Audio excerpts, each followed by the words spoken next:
Well, good morning, good day, good afternoon, good evening, depending on what time zone you are watching African Hour. My name is Fru Nkimbe. I'm host and producer of African Hour since 2000 here in Boston. We bring our guests to share their knowledge, their wisdom. African Hour is not responsible for the ideas and views of our guests. Today's guests need no introduction because they are pillars in the academia and also well-renowned figures. They are my big brothers, fathers, mentors, and above all, grandparents. Dr. Simon Munzu. Doctor, welcome on African Hour. Well, thank you very much, my brother Fru. Thank you very much. It's good to be here. You're very, very welcome. Also, we have Professor John Fobanjong. I call him Tata Fobanjong, an important title name. Tata, welcome on African Hour. Thank you, Pankimbo. Ladies and gentlemen, this is African Hour. I bring my guests here for them to share their opinion and share their views. And through their experiences, they are my elders, our leaders, fathers, and grandfathers. And what they share, they want to look for a better future, not only for Cameroon, for Africa, and the world. So I will give 1 minute to address and greet my audience. Dr. Munzu. Well, again, thank you, Fru, for having me on. It's a pleasure to be here. I've been following your podcasts. I know the value of the contribution that you and your guests have been making to interact with your very vast audience.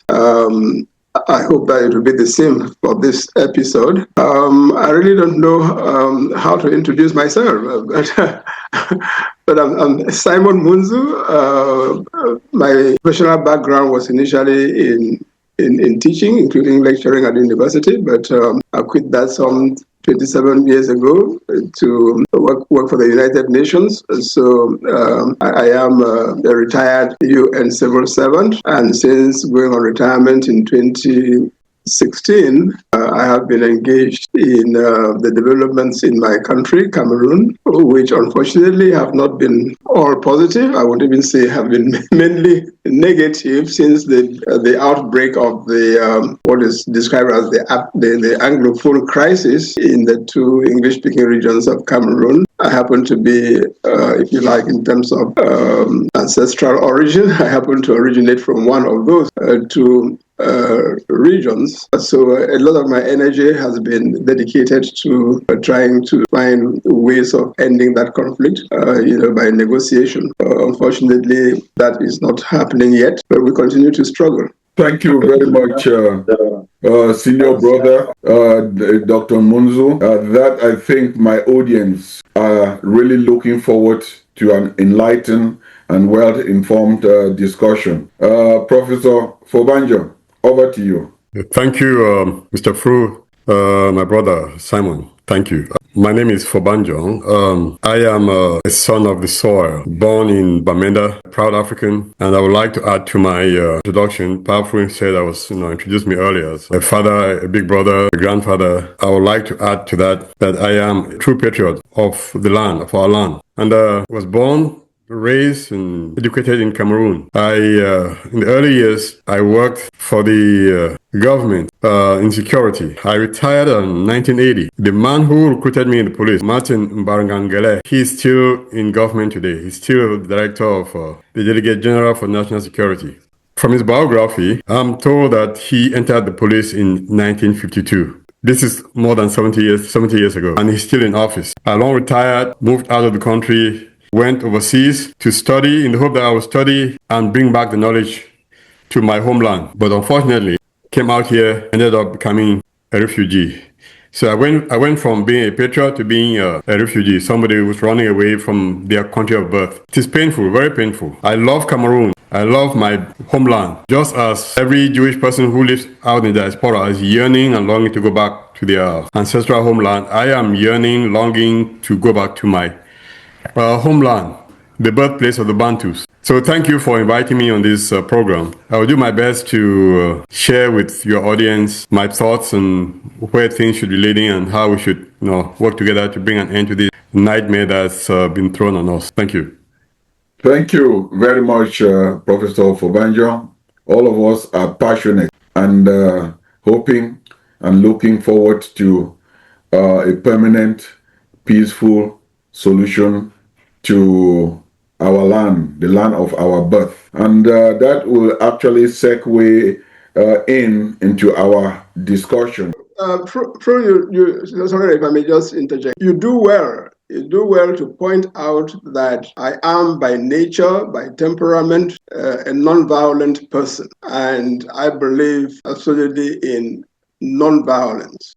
And that is why if the records of the Yaoundé regime were to be made public, it will be seen that for the past at least 30 years, I, either writing alone or writing with others in the context of a group or an association, have sent a number of memos, petitions, pleas, and whatever, suggestions to the regime in Yaoundé, episode after episode, in the way in which they address or fail to address the legitimate concerns that Cameroonians have been expressing during that period of 30 years that I'm talking about. And at each of those instances, the message has been, you are the government. It is incumbent on you to address the legitimate concerns of your citizens in this or that area. And it is regrettable that throughout that period, this regime that is characterized by arrogance, by the sense that they don't have to negotiate or discuss with anyone else, has turned a deaf ear to all of that. And so it is painful.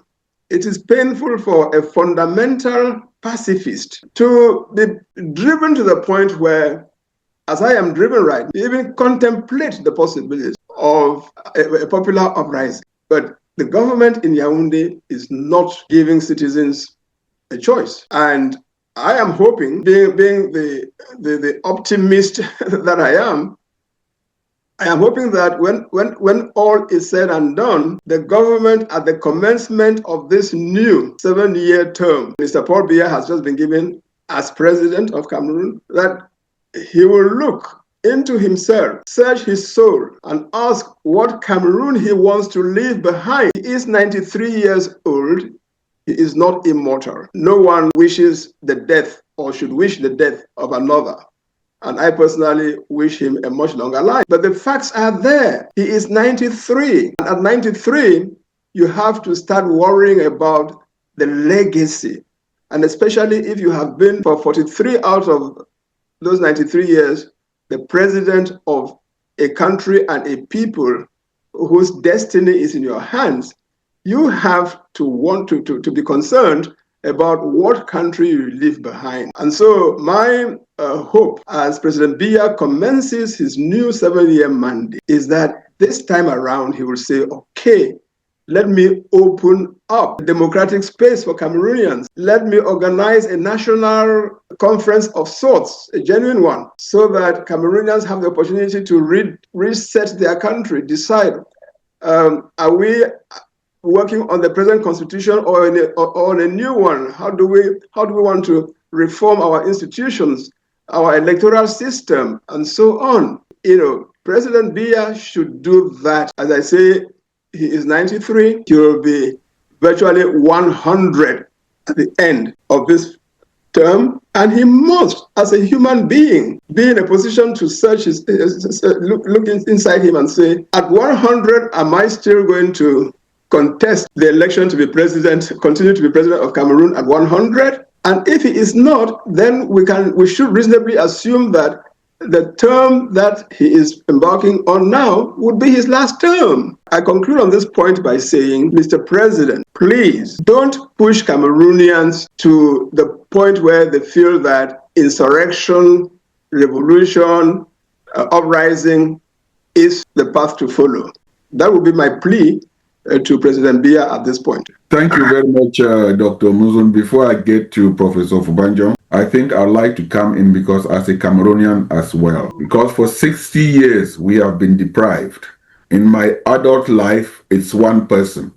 No one person is indispensable, no matter how you may feel. And even if the power of the people is more important than the people in power, and the power of the people has manifested itself again and again. If you go to the annal history of Cameroon, you see that what happened in 1992, they gave him a benefit of the doubt. And many years back, the people came arrogantly and insulted Cameroonians and said Furundi won the election, but few people sat and took it away. In 2018, the same thing. I think that Cameroonians, their voices have been heard for the past month since October 2025.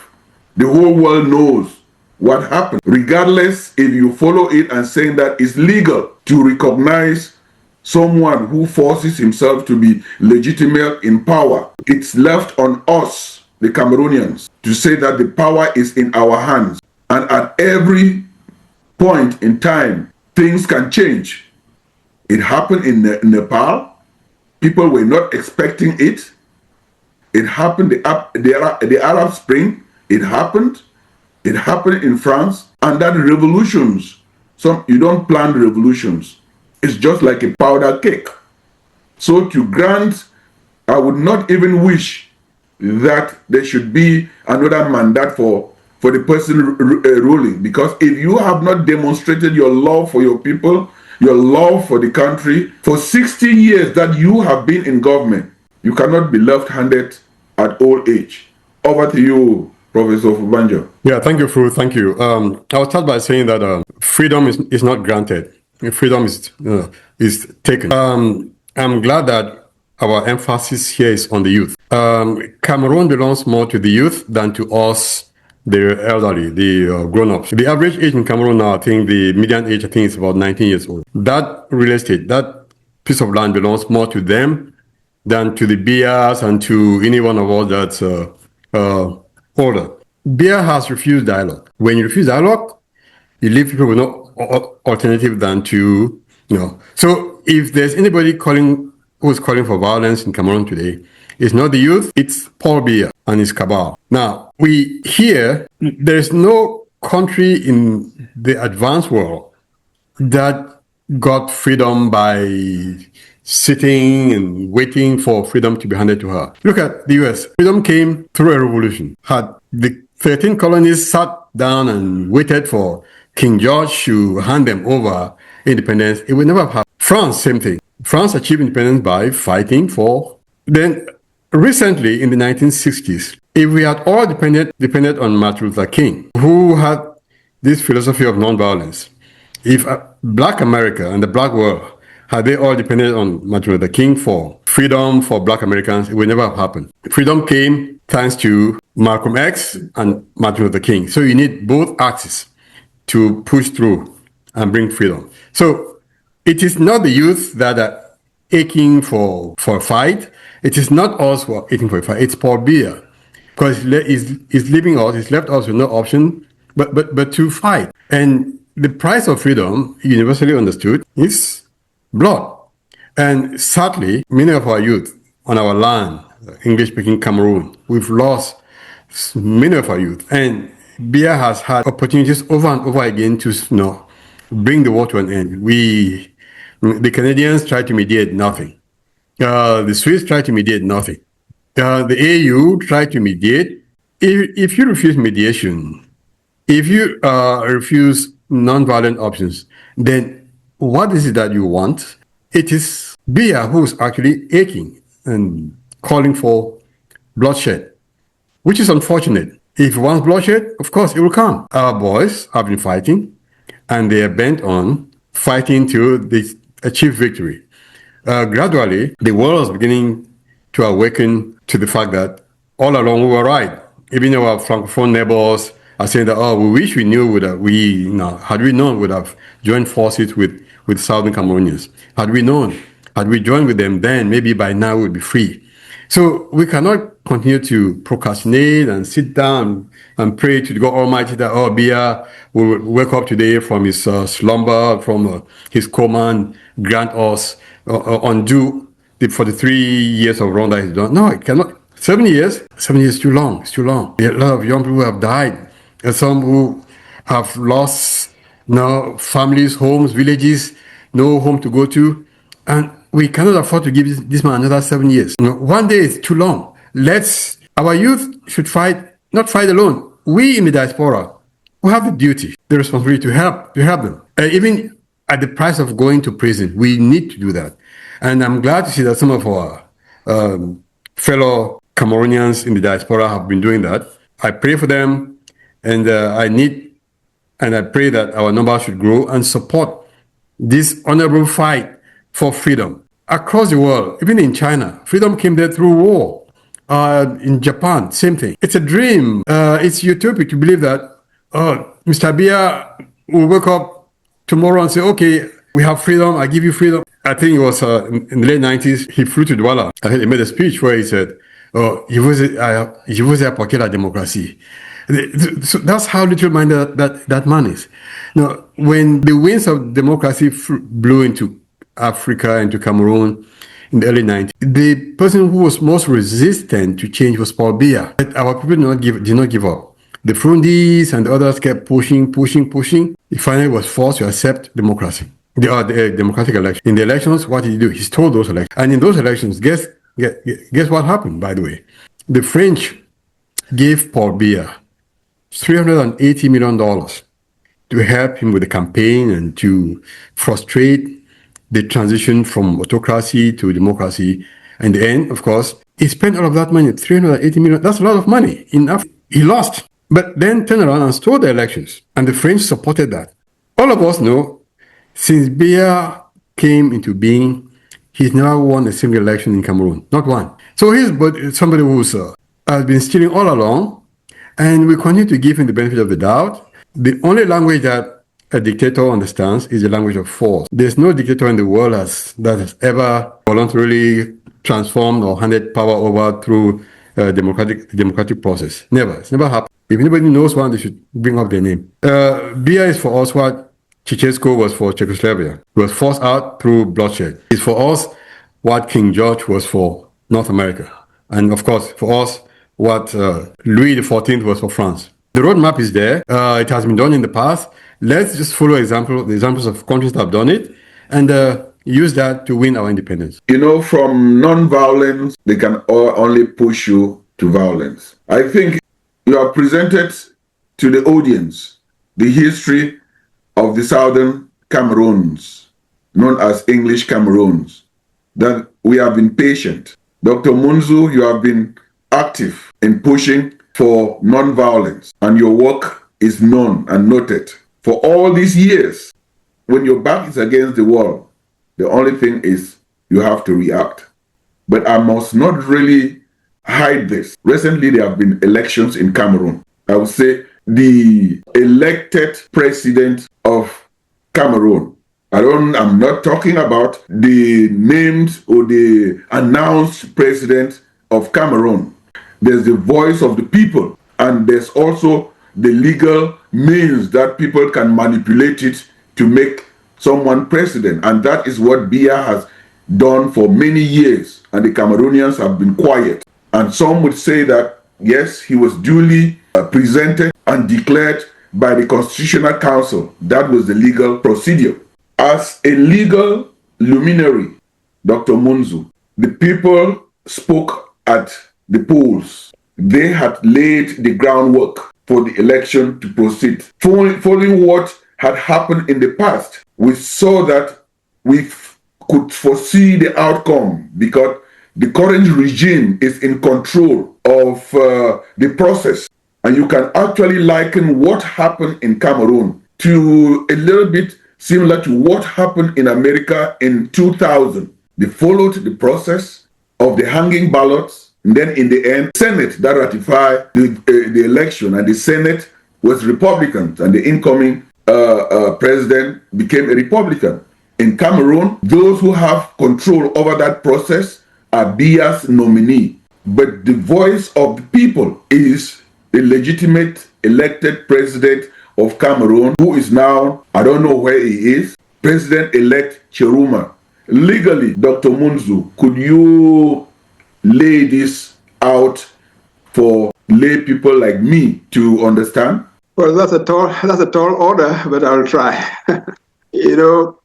The starting point, especially from the legal perspective, the starting point is what the Constitution and the electoral law of our country say. Our Constitution provides that national sovereignty belongs to the Cameroonian people. It says so clearly in Article 2, Paragraph 1 of our Constitution. National sovereignty belongs to the Cameroonian people. But it goes on to say that the people exercise their sovereignty through the President of the Republic and members of Parliament, or by referendum. So we must understand that when the Cameroonian people elect a president, they are electing someone who will serve, I emphasize serve, as the instrument, the conduit for exercising their sovereignty. In other words, this person is the servant, is meant to be the servant of the people. And it is in order to ensure that that person is serving, or to give citizens a chance to assess that person's service, that we have elections. So elections are meant to serve two purposes, if you like. In the first instance, give someone power to serve as the instrument for the exercise of their sovereignty. But secondly, evaluate that person and decide at the end of the term of office that he or she was given whether he or she deserves another term, deserves to continue to serve as the instrument for the people's exercise of their sovereignty. So that's what makes elections critically important in democratic governance. And it also means that elections have to be conducted in such a way that the actual will of the people is respected, in such a way that the people, if you like, the people actually express their will, and that will is respected. Okay?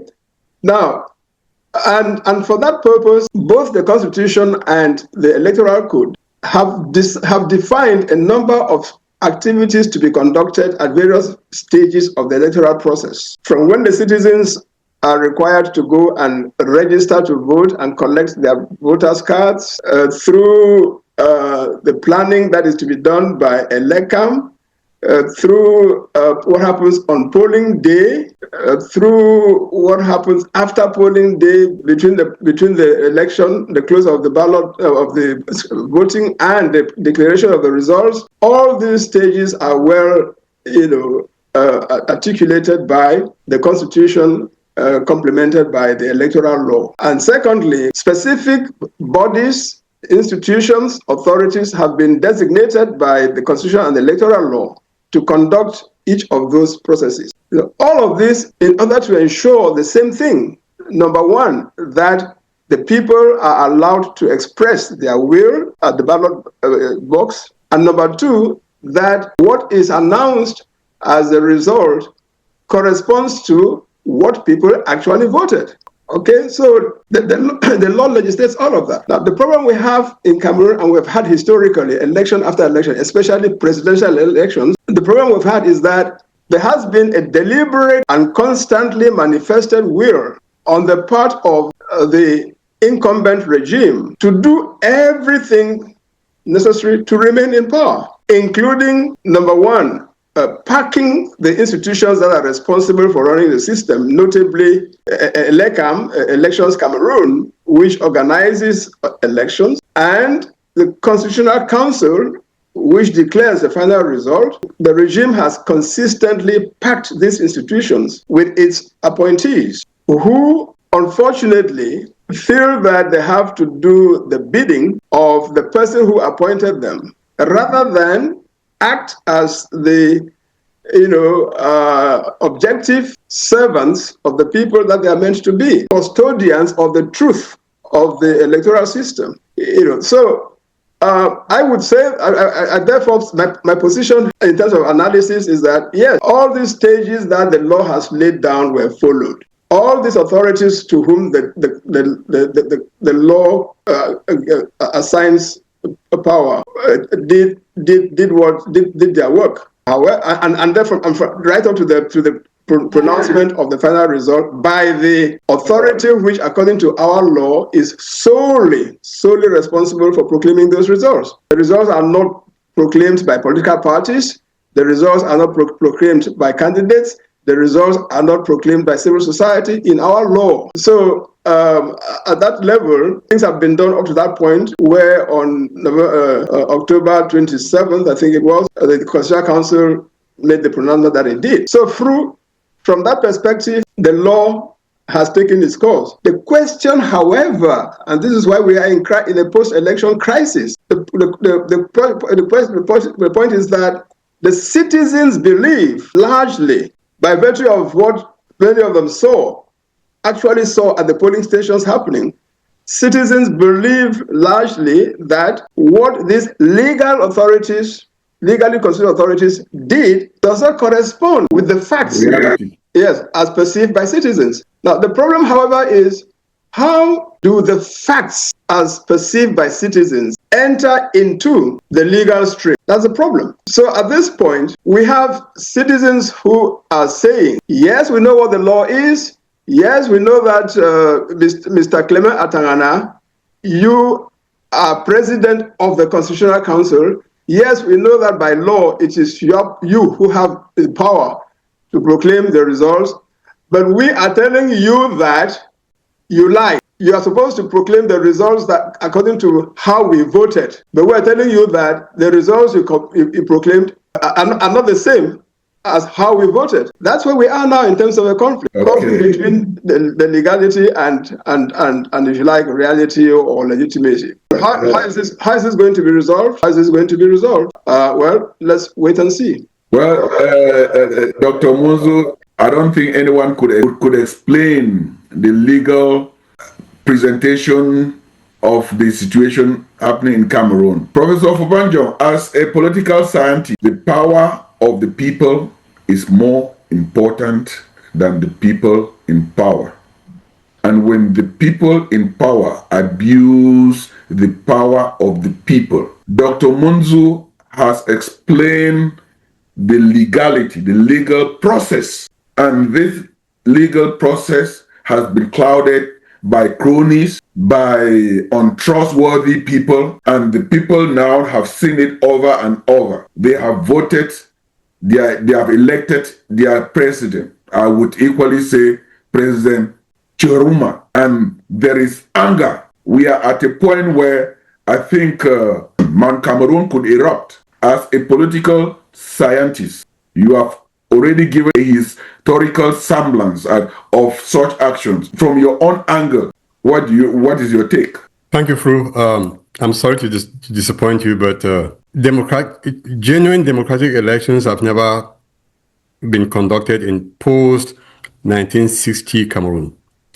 There's never been, the only true democratic elections that have taken place on that piece of real estate were elections that were conducted in 1954 in Southern Cameroon and in 1959. Beyond that, there's never been true democratic elections in Cameroon.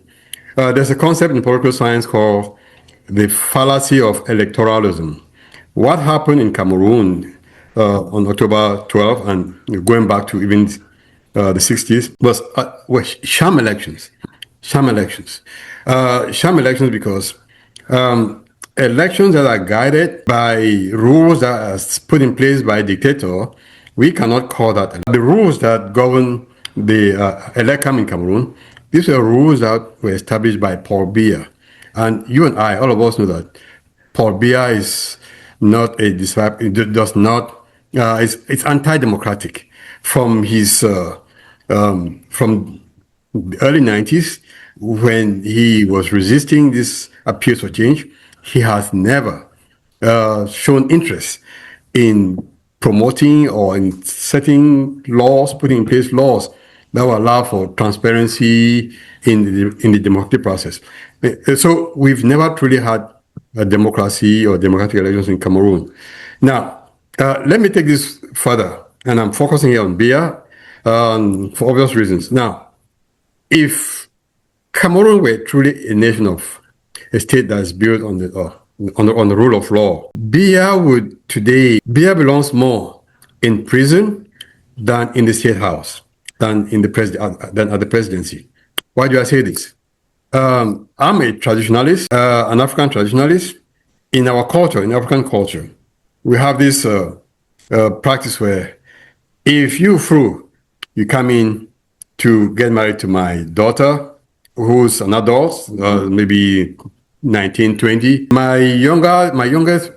I'll look around one of my youngest daughters, who probably about 11 years old.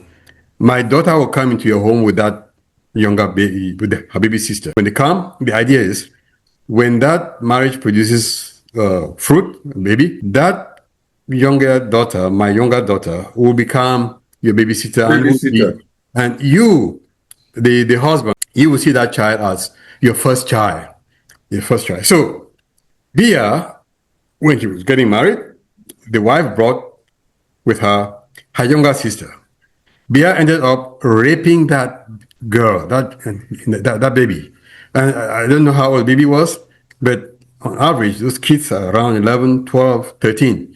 So this man, Paul Bia, I think it was, I don't know when Frank was born, was around. So he actually raped his own daughter. And the fruit of it, the evidence is there, Frank Bia. So if we were a nation based on the rule of law, Bia should not be at the presidency, it should be in the prison house. Now, fast forward to 1990s.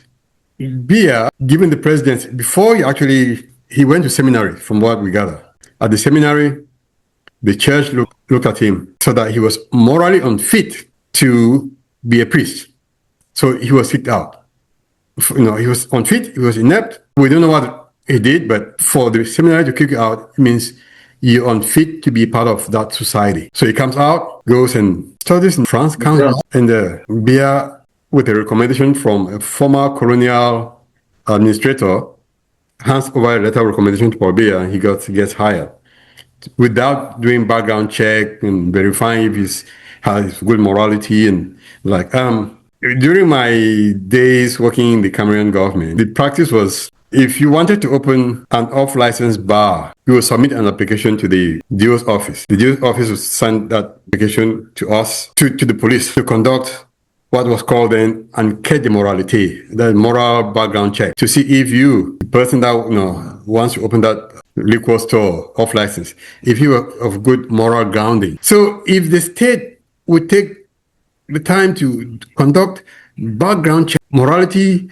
vetting on somebody who wants to open a simple off license to sell beer, why not conduct a background check, a moral check on somebody to whom you're going to hand over the presidency, the prime ministry, or even just the post of minister? Conduct that check and see, is he morally upright? Can he handle government responsibilities? Can we trust him with government secrets and finances and the like? That wasn't done. If that were done, Bia would have gone to prison even before the birth of Frank Bia. So this man does not deserve the benefit of the doubt. He doesn't deserve a second chance. We are in this mess that we're in today, singularly because of this man. For me, I think violence is the only way to bring down this man. We have done everything we could. The international community has spoken out. We all know he doesn't want to step down. So that's my position here. Now, ELECAM's rules, election laws are created by somebody who doesn't like democracy, who hates democracy. That's Paul Biya. If we want to fix Cameroon, we should create conditions that will allow for our election laws should not be established by Cameroonians. They should be established by non-Cameroonians. I know Dr. Munjo loves football, soccer, Fru loves football, I love football. Now, imagine going to a game where, let's say, Boya is playing against Abuja. In that game, we allow Abuja to set the rules of the game, to appoint a referee, to select where to play the game, and linesman. Simon to play the game. And we from Boya going to play that game. For goodness sake, do you think we're going to win that game? No. No.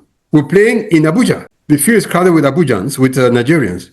So if we truly want reform in our election laws, we should create conditions that will allow for the election laws should be established by non-Cameroonians. And the administration of elections in Cameroon should, let's say, actually for West Africa as a whole, whenever elections are called in West Africa, in a country, whether it's Sierra Leone, Cameroon, Nigeria, the monitors, the referees, the observers should all come from East Africa, and vice versa. When elections are conducted, organized in East Africa, the observers, those who set the rules and call the they should all come from West Africa. Why do I say this? I say this because here in America, federal elections in America are not organized by the federal government. The elections that elect American president and members of Congress, the rules and the administration is not done by the federal government. They're all done by a second tier level of government. That's state governments. The role of the federal government in elections, in presidential elections in America, their role is just to serve as a watchdog. Watchdog, that means they observe if there's foul play, if some governor somewhere is trying to cheat, then the Justice Department will step in and say no. But otherwise, imagine if elections in America were organized by the federal government. You saw what Trump did in 2020. He called Brad Offenberg in Georgia to give him votes. So had Brad Offenberg been a Trump appointee, he would have given Trump those votes. If we truly want transparency in our electoral system, rules and laws that will allow for genuine democracy, genuine elections, it's radical to think this way, but let's get referees who come from East Africa and set our rules and monitor those rules, and vice versa. Elections in Northern Africa, they inspect the rules, those inspectors, whatever you call them, will come from Southern Africa, and vice versa.